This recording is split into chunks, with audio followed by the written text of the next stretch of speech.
자, 1, 2절 한번 보세요. 1절, 2절. 솔로몬이 예루살렘 모리아산에 여호와의 전 건축하기를 시작하니 그곳은 전에 여호와께서 그의 아버지 다윗에게 나타나신 곳이요 여부스 사람 오르난의 타작마당에 다윗이 정한 곳이라. 솔로몬이 왕위에 오른 지 넷째 해 둘째 달 둘째 날 건축을 시작하였더라. 자, 솔로몬이 왕위에 오른 지 4년째 된 해 둘째 달 초 이틀에 이제껏 준비했던, 그제 우리가 쭉 살펴봤던 것처럼 이제껏 준비했던 성전 건축을 공식적으로 시작을 합니다.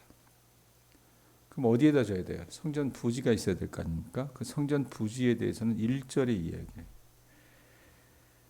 성전 부지는 어느 곳이냐면 일찍이 하나님이 그의 아버지 다윗에게 지시하셨던 곳으로 모리아산에 위치한 오르난의 타작마당이라고 하는 곳이었습니다. 자, 이곳은 여러분 모리아산 하면 혹시 기억나는 거 있어요? 창세기 말씀에 보면 아브라함이 자신의 아들 이삭을 제물로 바칠 뻔했던 그 장소가 어디예요? 모리아산입니다. 또 오르난의 타작마당이 있잖아요. 모리아산 안에 오르난의 타작마당이 있는 거예요. 이 오르난의 타작은 뭐냐면 다윗이 하나님께 말년에 범죄해요. 어떤 범죄를 하냐면 인구조사를 시킵니다. 굳이 하나님께서 다윗에게 많은 복을 주셨음에도 불구하고 왜 인구조사를 시켰는지 몰라요. 그래서 하나님께서 그것에 대해서 진노하셔서 다윗에게 벌을 내리시는데 그 나라 가운데 전염병이 퍼져요. 수만 명의 사람이 죽습니다. 그 다윗이 이 오르난의 타작마당에 천사가 또 한 번 진노의 어떤 바람을 불러일으킬 때 다윗이 가서 막아요. 하나님, 제가 잘못한 것이지 이 백성이 잘못한 거 아니지 않습니까? 차라리 저를 죽이십시오. 이랬을 때 하나님께서 그 진노를 거두셨던 장소가 이 오르난의 타작마당. 하나님께서 다윗의 회개를 받으시고 용서하신 장소가 그곳이었다 그 말입니다. 그래서 훗날 다윗이 성전을 세운다면 이곳이 좋겠구나라고 생각을 해서 아들에게 유지로 남겨줬던 거라 그 말입니다. 자, 그래놓고 이제 3절부터는 이 솔로몬이 지었던 성전이 구체적으로 어떤 모습을 그리고 있는지 보여주고 있습니다. 여러분들 나눠드린 그림 한번 좀 보셨으면 좋겠어요. 이게 앞에 있는 그림은 여러분들이 갖고 계시진 않겠지만, 뭐야 이거 왜 이래?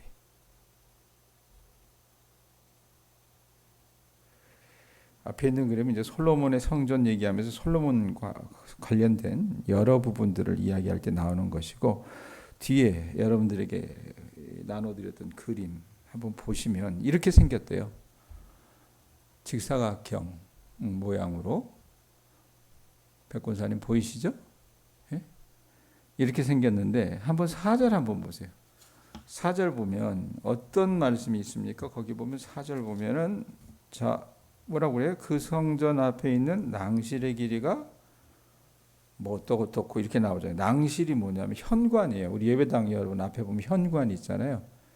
그 현관의 길이가 어느 정도 됐다 이렇게 얘기를 하는 거예요. 그게 3장 4절 말씀이 이야기하고 있고요. 그 다음에 5절 보세요. 또 뭘 그리고 있습니까? 잘 보세요. 뭐라고 얘기했습니까? 그 대전 뭐라고 얘기해요? 천장은 이렇게 천장은 그러니까 대전으로 언급되어 있는 이 성소 여러분들 예배당 이 전체 여기에 천장에 대해서 이제 이 얘기를 하는 거예요. 천장에 대해서. 천장에 대해서 얘기하는 곳이 5절부터 7절이라고 보시면 될 것 같아요. 이거 뭐 구구절절하게 제가 얘기 안 해도 될 것 같아요. 그냥 그림 보세요. 아셨죠? 그게 나을 것 같아요. 그 다음에 8절부터 14절이 뭘 얘기하냐면은 8절 다시 보세요. 8절 보면 또 뭘 지었다 그래요?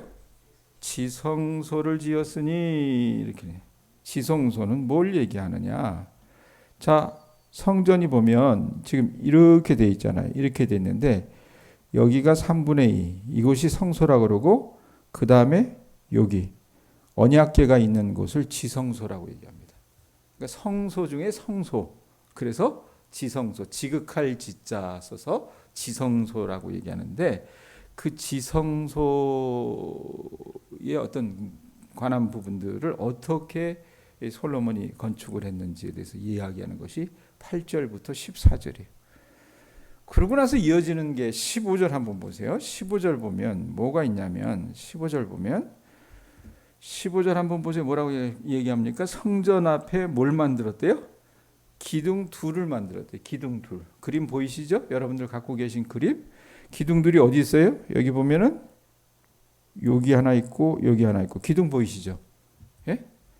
이 기둥 둘을 만들었는데 예? 높이가 어떻고 뭐가 어떻고 이렇게 이야기하는데 이 기둥의 이름이 뭐라고 나와 있어요? 거기 보면은 17절에 보면 오른쪽 것은 뭐라고 얘기해요? 야긴. 그다음에 왼쪽 것은 뭐라고 얘기합니까? 보아스. 이렇게 불렀대요. 그래서 이런 식으로 지금 어떻게 해요? 성전의 모습을 그리고 있는 것이라고 보시면 될 것 같아요.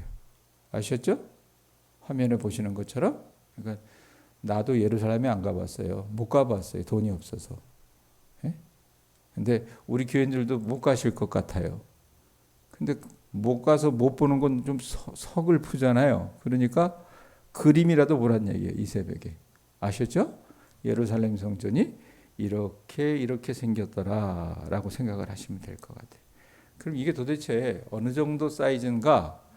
거기 보면 뭐 몇십 큐빗 나오는데 길이가 한 32m. 그러니까 우리 예배당보다는 좀 크겠죠.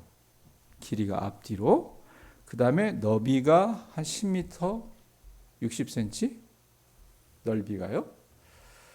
그리고 높이가 15.6m. 이 정도 됐다고 얘기합니다.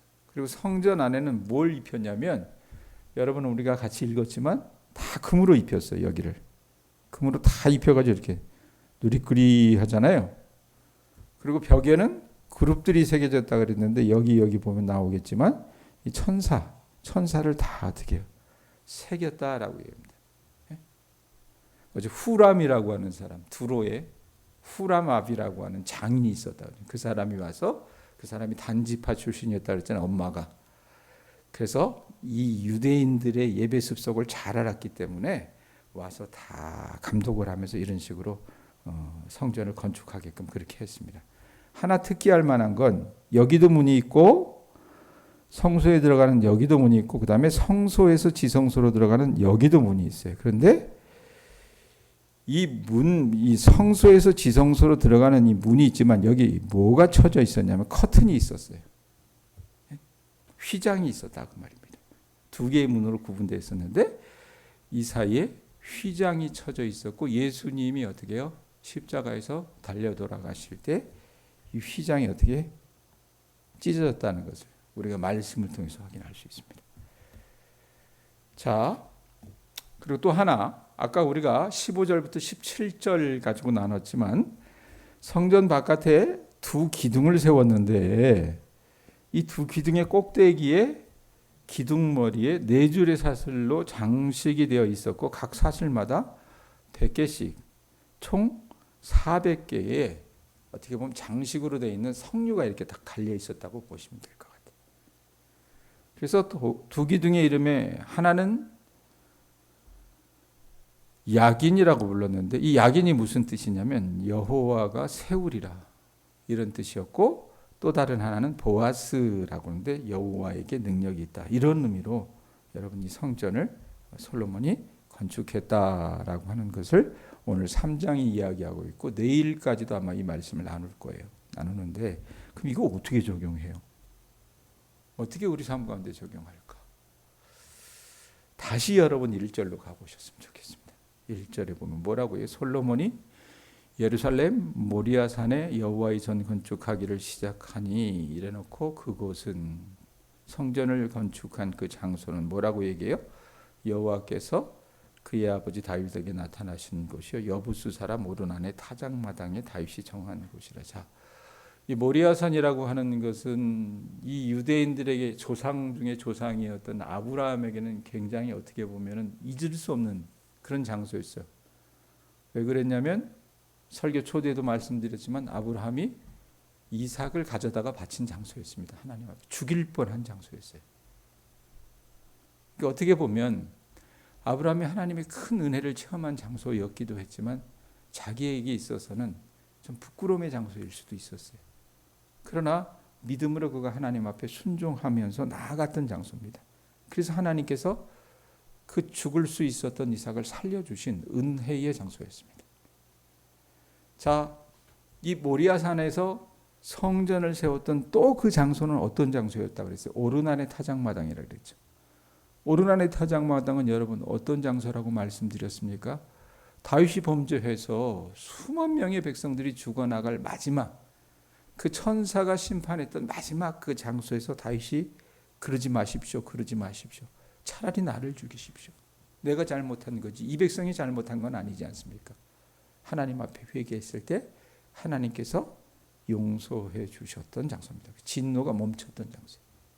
그러니까 부활의 역사가 있었던 그 장소였고 또 다윗의 회개를 통해서 하나님께서 이 죽을 수밖에 없었던 인생을 살려주셨던 장소라고 말입니다.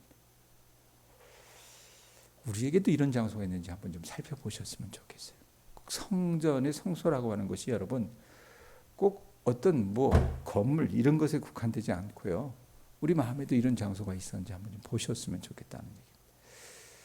수요 예배 때인가 아니면 새벽 때였던가 제가 여러분들에게 기도를 부탁하면서 한 자매 우리하고 전혀 상관없는 제가 단순히 좀 가르쳤었고 교제했었던 한 자매에 대한 기도를 부탁한 적이 있었어요.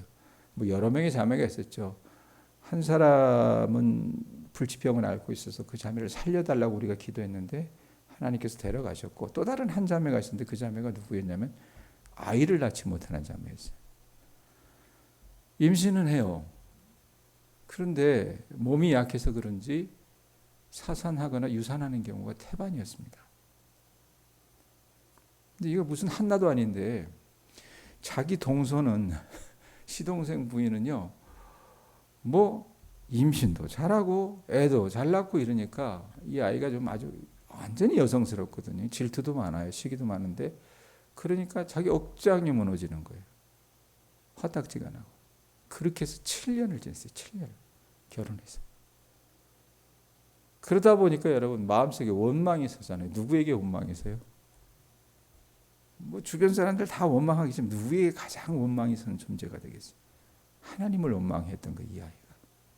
하나님이 살아계시기는 하신 건가? 도대체 왜 내게 이런 아픔을 주시는가? 이 고민을 하고 살았던 거예요, 이 아이가. 그래서 지가 열받으면 저한테 카톡으로 매일 문자를 보내요. 목사님, 하나님이 살아계시기는 한 건가요? 그럼 제가 뭐라고 대답을 해요? 하나님이 살아계셔. 네가 지금은 정말 고난 속에 있고 네 아픔을 누구도 이해하지 못하는 그런 상황 가운데 있지만 하나님을 잠잠히 신뢰해봐. 자기는 그걸 못 믿겠다는 얘기예요. 고통이 크니까 그랬겠죠. 근데 어떤 일이 있었냐면 그 아이가 작년 한 연말쯤 돼서 목사님 다시 임신을 하게 된 것 같아요. 이렇게 얘기를 하더니 제가 걱정했던 건 뭐냐면 임신을 해요. 하는데 중간에 유산하는 경우가 많았기 때문에 조심해라. 감사할 일이긴 하지만 늘 조심해라. 이랬는데 그래서 하나님께서 기적과도 같이 이 아이의 그 모든 약한 몸들을 보살피셔서 그 태아를 정말 별일 없이 잘 갖고 있다가 어제 출산했어요. 그래가지고 아이 낳았다고 카톡으로 애 사진을 보낸 거예요. 그래서 너무너무 감사하다 이 얘기를 했는데 왜 그런 얘기를 하냐면 자 아브라함에게도 여러분 모리아산은 자기에게 있었던 하나님의 은혜의 흔적이 있었던 장소예요. 그렇죠? 다윗에게도 여러분 그 모리아산 가운데 오르난의 타작마당은 은혜의 흔적이 있었던 장소예요. 제가 지금 여러분들에게 나눴던 이 자매에게도 있어서 여러분 어때요? 이 자매가 아이를 잉태하고 출산하게 된 것은 그것 또한 그 자매에게는 어떻게 은혜의 흔적이었다고 말입니다. 그렇다면 우리에게도 그런 장소가 있는지 한번 여러분 다시 한번 되새겨 보실 수 있기를 바랍니다. 그리고 그곳에 여러분들이 해야 될 것이 뭐예요? 주님을 위한 주님의 성전을 지어 드리실 수 있기를 바랍니다. 꼭 건물이 아니어도 여러분의 믿음의 성전을 솔로몬이 지어 드렸던 것처럼 아름답게 그렇게 신앙생활하는 것이 우리 소임인 것을 저나 여러분이 깨닫고 오늘 하루도 감사함으로 살아나가실 수 있는 주의 자녀들 되실 수 있기를 바랍니다. 기도하겠습니다. 하나님